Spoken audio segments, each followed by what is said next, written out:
This is the monument Altar a la Patria, commonly known as Monumento a los Niños Héroes, created by architects Enrique Aragon and Ernesto Tamariz in 1952.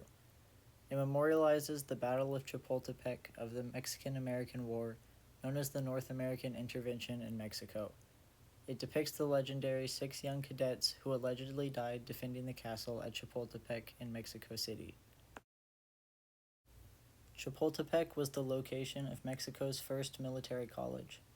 On September 13, 1847, it was overtaken by American forces, leading to Mexico's conclusive defeat in the war.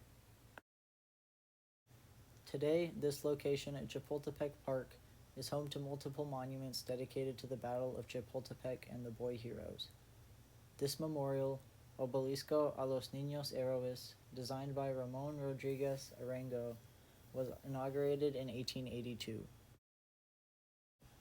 Altar a la Patria, on the other hand, was created a century after the event it observes. This monument exemplifies how tragedy can shape national identity while furthering political agendas. It also highlights a stark contrast in the way this war is remembered in Mexico as opposed to the United States. Who are the boy heroes of Chapultepec? The popular tale is likely a mixture of myth and fact, but regardless, they remain a Mexican icon of courage and patriotism. However, there is speculation regarding the accuracy of their perceived identities and actions. According to Bondari in the article, Were These Mexican-American War Heroes Real?, the Mexican Department of Education includes curriculum about the boy heroes to encourage a sense of national pride. The cadets are not identified by name at the Altar a la Patria, but they are at the Obelisco a los Niños Héroes. Agustin Melgar, Fernando Montes de Oca, Francisco Marquez, Juan de la Barrera, Vicente Suarez, and Juan Escutia. The Battle of Chapultepec occurred on September 13, 1847.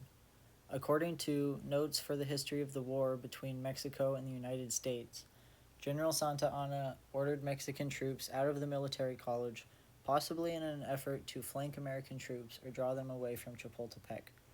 However, Chapultepec was stormed en masse and overtaken by the American army, with the Mexican officers eventually calling for a retreat. In national legend, 6 cadets valiantly defied the evacuation order and died in service to their country. One allegedly protected the Mexican flag from capture by wrapping it around his body and jumping from a cliff in a definitive act of self-sacrifice.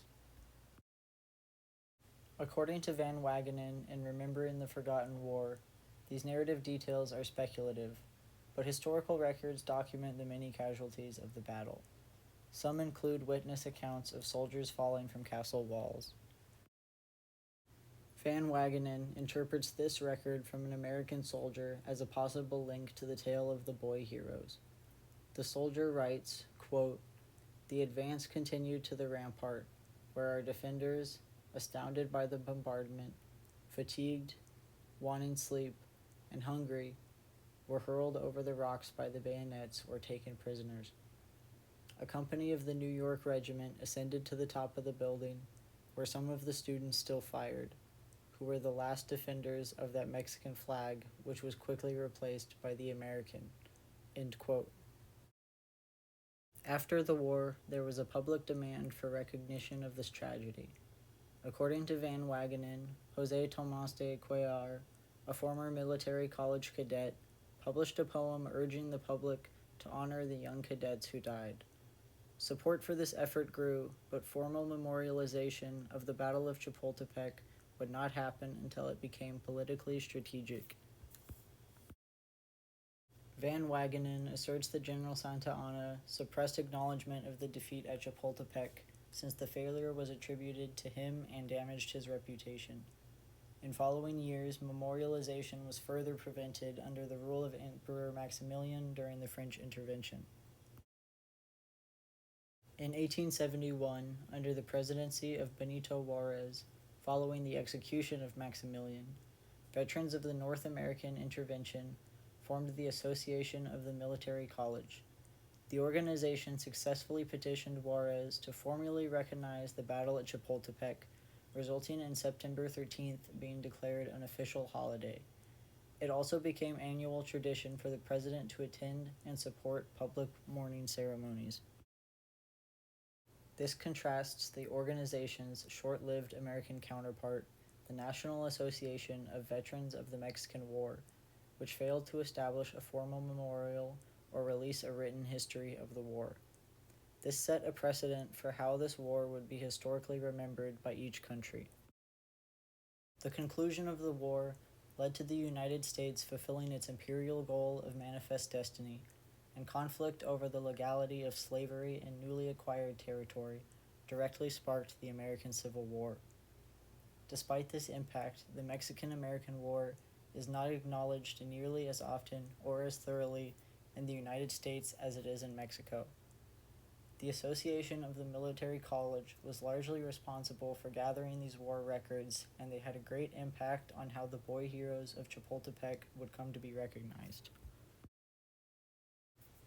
One of the main tasks of the Association of the Military College was to identify the 6 boy heroes and relay their tale of heroism.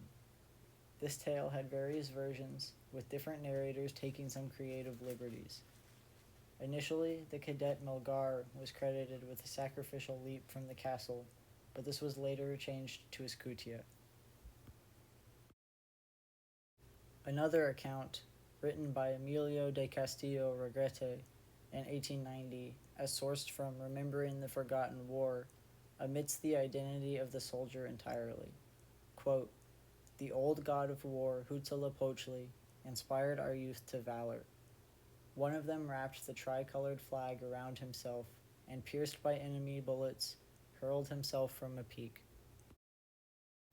This account reflected qualities that the President Porfirio Diaz wished to exploit from the Mexican public. During his dictatorship, known as the Porfiriato, Diaz capitalized on the September 13th commemoration ceremonies to support his agenda of modernization and centralized government, as detailed by Van Wagenen. To gain support from veterans while simultaneously demobilizing the National Guard and reforming the military college, Diaz inaugurated Obelisco a los Niños Héroes in 1882. Diaz likely believed that the moral of self-sacrifice and patriotism from the tale of the boy heroes would promote civil obedience and Mexican nationalism. According to Krause, in Biography of Power, The History of Modern Mexico, the monument was located near a now destroyed Aztec relief sculpture of Emperor Moctezuma I and his brother Tlacaelel. An inscription at this relief read, quote, "In perpetual memory, as reward for our work, so that, on seeing the faces, our sons and grandsons may remember our deeds and strive to imitate them." End quote. The placement of Obelisco a los Niños Héroes further connected the actions of the cadets to powerful cultural and historical context. Krause asserts that Diaz relied on pre-colonial symbolism to give allegorical significance to current events, while discouraging modern portrayals of similar subject matter and relegating the present-day indigenous Mexican citizen to the past. The ideal citizen, to Diaz, would display unfaltering obedience to the state and embrace European ideals. Bhandari argues that this societal bias affected artistic depictions of the boy heroes, who were often portrayed with light skin and European features. Furthermore, the role of an important indigenous soldier at the Battle of Chapultepec has historically been diminished. Van Wagenen described how Lieutenant Colonel Felipe Santiago Xicotencatl was witnessed wrapping his unit's flag around his fatally wounded body to prevent its capture. This scene may have inspired the exaggerated act of heroism attributed to Escutia, who was a soldier under Xicotencatl's command. Bhandari notes that Xicotencatl was a Nahua native, a group that faced prejudice amidst European ideals of post-independence Mexico. Additionally, Zico Tencatl was a practiced military leader whose death would likely not evoke as much emotion as the selfless sacrifice of an innocent young student. As stated by Bhandari, quote, "Defeat invites narrative, giving people a reason to grieve, rally, and mythologize." End quote. The image of a boy soldier falling in defense of his country, facing defeat at the same landmark where he trained, was a strong emotional trigger. Thus, the face of Mexican patriotism became innocent, brave, malleable, and self-sacrificing in honor of their nation. Beyond the Porfiriato, this association remained, and the figures became more symbolic. As explained by Dr. Erica Pazian in the Art 416 lecture, Week 8, Chapultepec Castle, if the boy heroes were identifiable, well-documented historical figures, they could be susceptible to fault and controversy. An example of contentious memorialization would be the statues of Confederate leaders from the American Civil War, which notably have significantly greater presence than any memorials to the Mexican-American War in the United States. By the inclusion of easily identifiable, antagonistic figures, the political agenda behind these monuments becomes clear. Altar a la Patria, on the other hand, conveys an approachable and unifying monument. The boy heroes of Chapultepec are legendary, but their qualities could be attributed to any ordinary Mexican civilian that exhibits honor for their country. As opposed to the earlier Obelisco a los Niños Héroes, Altar a la Patria does not label the 6 cadets by name. There is just a short inscription that reads, quote, "To the defenders of the homeland, 1846 to 1847, end quote. Interestingly, this spans the entire North American intervention, not just the Battle of Chapultepec, further removing the boy heroes from a designated identity. In this monument, each cadet is represented by a stoic, towering column with an icon of an eagle and a torch near the top. A central sculpture depicts the cadet who made the final sacrifice during the battle, being cradled in the flag by an allegory of the homeland. Altar a la Patria is constructed of Italian marble, and the allegory of the homeland is represented as an indigenous woman, which recalls conventions of the Porfiriato, despite its dedication in 1952.